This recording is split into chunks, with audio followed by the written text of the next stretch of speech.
All right, my friends, let's get started. We're going to take d dx of u times v, remembering that u and v are functions of x. So to do that, we'd want to use the product rule, 1 d2 plus 2 d1. So let's go. So 1 would be u, and then d2 would be dv dx, and then plus 2, and then d1. And I probably should have mentioned this at the end of the intro video, but you do want to make sure that you use Leibniz notation for this. So if you used kind of that prime notation, just go ahead and make your edits and kind of follow suit with what I've got here. Okay. All right. So this is, a rule for derivatives, and we basically want kind of its equivalent rule for integrals. All right, there are a couple of different ways to do this. One way would be to basically work on isolating this expression right here, the u dv dx expression. So to do that, I'm actually going to subtract v du dx from both sides.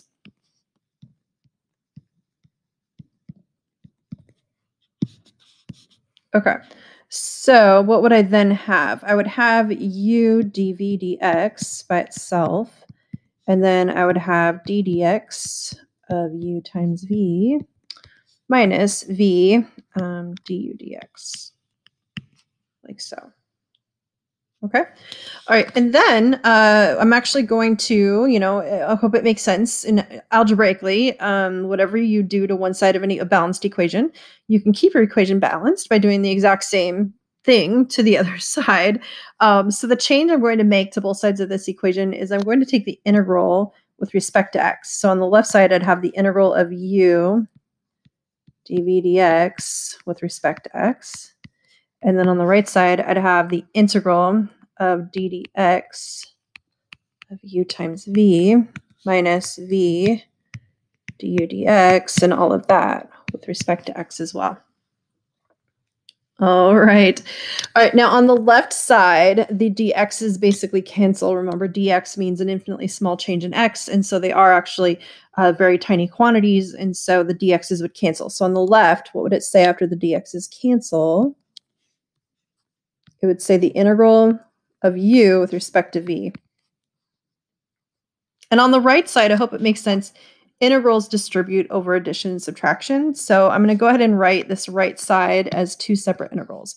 So the integral of d dx of u times v with respect to x minus the integral of v, and then the dx's in this case would cancel, so you'd have v du, like so. All right, and I hope it makes sense. It doesn't make a ton of sense to do two integrals, just to do one integral. So if you focus on this first integral, let's think about this for a second. So an integral asks questions. So the integral here is asking, what would you have to take the derivative of to get the derivative of u times v? If you really think about it, that's what it's asking. I'm going to say that again. The integral here is asking, what would you have to take the derivative of to get the derivative of u times v? So I hope it makes sense. The answer would be u times v, just for that integral piece right there.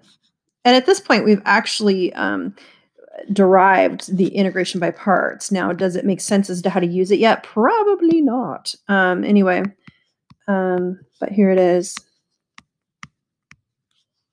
There we go. So this is integration by parts, also known as the product rule for integrals in all of its glory. All right, and the rest of this lesson is just making sure we practice it enough until you start feeling like you get it. Anyway, the one thing that would really help you out a lot between now and moving forward, even if it requires you to pause the video for a little bit, would be to try to memorize it. And so what I do with this one to memorize it is I basically just say it out loud a couple times, and then I make myself say it in my head a couple times until I start getting like a ring to it, until that voice in my mind or my tongue or whatever it is gets this into its muscle memory. So the integral of u dv is equal to u times v minus the integral of v du. All right, your turn with me. The integral of u dv equals u times v minus the integral of v du. couple more times and you should be ready to get this sucker started. It is a matter of like getting that ring for how it sounds in your head. And then if you do it wrong, your mind will tell you like, that doesn't sound right. Anyway, now before we move on, it looks like a bunch of U's and V's, but remember this entire time, U and V were functions of X. Okay, so when we do examples, you'll see a function of X inside an integral, and dV will be a function of X. If V was a function of X, its derivative would be a function of X, or its differential, that is, would be a function of X. Hopefully that is making sense. All right, and if right now you were like, this looks impossible, then don't worry. That's how everybody feels at first, and you'll get the hang of it, just like everybody else. Okay, a reminder, we will have a formula quiz this Friday, and you will be seeing very soon that it's more important now than ever to study those formulas. Okay, please do add the following to your flashcard collection. Formula 73 is integration by parts, and like I mentioned before, it is the integral of u with respect to v equals u times v minus the integral of v to u. All right, my friends, let's get started. I'm going to do example 1, part A with you, and then I'll leave you alone to see if you can figure out example 1, part B. Okay? All right, so let's focus on example 1, part A here. The integral of the natural log of x times x to the 4th dx. Now, one trigger for knowing that you will use integration by parts is that none of the other stuff that you've learned works. What would we do with something like this? You don't have a composition of two functions really to try u substitution on. You don't have a fraction to let u equal the denominator, or to have it be a inverse trig function or anything fun like that. So hopefully it makes sense that, nothing that you've learned so far works. And then in addition to that, you can see evidence of one function of x being multiplied by another function of x inside your integral. And so hopefully that makes sense. It might help you reach for a product rule for integrals, aka integration by parts. Okay. So with that said, let me kind of demonstrate what it would look like when we do this problem using integration by parts. Okay, so basically what we're going to do is we're going to let u represent something kind of like u substitution from the past, and then we're going to let dv represent something. Okay, and so in this case, and I'll explain why in the guidelines in a little bit, but for this problem, it would, let's just focus on natural log of x for a second. Like, what is it that we know what to do with natural log of x? Do we have a rule already for its derivative or for its integral? And I hope it makes sense if we actually have its rule for its derivative. So that's a good reason to let u equal natural log of x, because we're going to have to figure out what du is. And so the answer would be 1 over x. Hopefully that makes sense. And then the rest, my friends, is what would dv would be. So x to the 4th dx is going to be dv. So then we're going to figure out what v was just by doing antiderivative. So what would v have been? Derivative of what is x to the 4th? And so the answer to that, my friends, would be x to the 5th over 5. There we go. Okay, now what I'm going to do is write integration by parts, the rule itself, and then we'll talk about kind of what goes where. So first I'm going to label this. So this was u and this was dv. And the rule for integration by parts is the integral of u dv is equal to u times v minus the integral of v du. Alrighty, so what would that mean? That would mean this integral that we started out with, natural log of x was the u part, x to the 4th dx was the dv part, and now we're just going to use this as a toolkit and substitute things in to the right side of the formula. So u was natural log of x, that's this, v was x to the 5th over 5, minus the integral of v again, x to the 5th over 5, and then du would have been, oops, I forgot something, 1 over x dx. Sorry about that.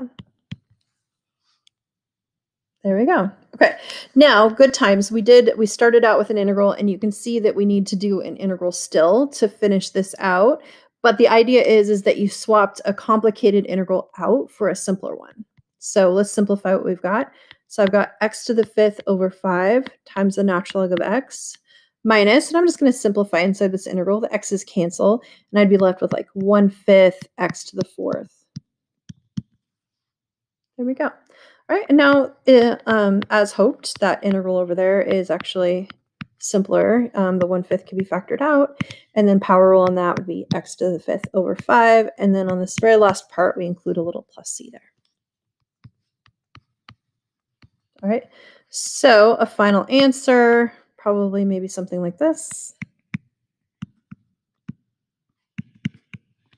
All right, I'm going to bring my prompt down.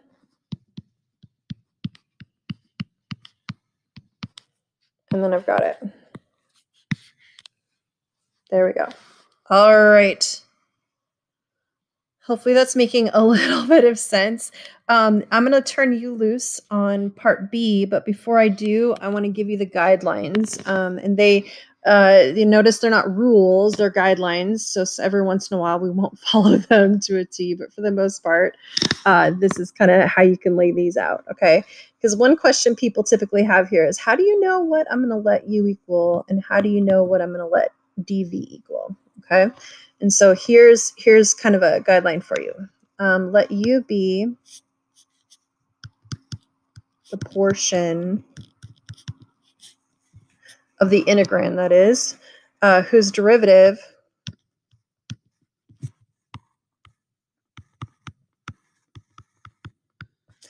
is, and ideally when you take the derivative of the function, it's simpler than it was.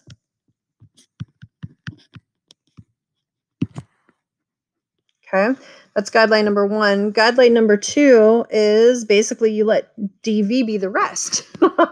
But more specifically, you want to make sure that whatever you're letting equal dV, typically it is the most complicated portion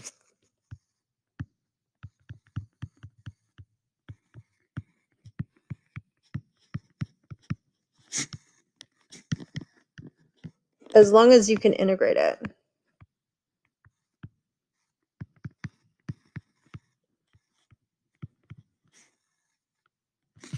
Okay, and then guideline number 3, just to make the list complete, is if that doesn't work,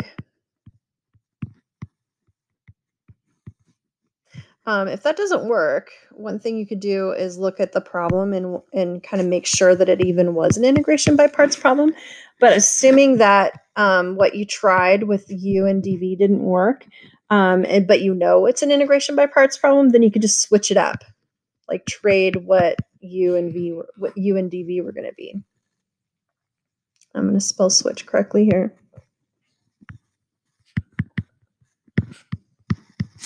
And try again. All right, my friends, see how part B goes? Check in with me in the next video. Good luck.